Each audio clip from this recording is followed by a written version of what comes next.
बदलापूरमध्ये राष्ट्रवादी आणि भारतीय जनता पक्षाची युती झाली। पालिका निवडणुकीच्या पूर्वी शिंदेंना हा मोठा धक्का बसलाय। कॅबिनेट मंत्री आशिष दामले यांनी युतीच्या संदर्भात माहिती दिली आहे।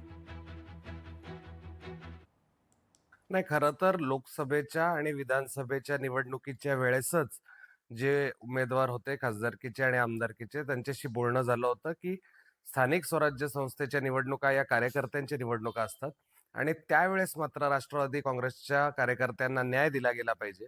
आणि मला वाटतं प्राथमिक जी चर्चा झाली आणि आढावा झाला, की कुठकुठले वॉर्ड आपल्याला कोणाला देता येतील, ह्याचा विचार केल्यानंतर साधारणतः आम्हाला अपेक्षित जागा ही भाजपने सांगितलं, की ठरल्याप्रमाणे विधानसभेच्या निवडणुकीच्या वेळेस ठरल्याप्रमाणे आम्ही द्यायला तयार आहोत आणि त्या अनुषंगाने आमचं काम सुरू झालंय. लोकशाही मराठी ऐका, पहा, जागरूक रहा.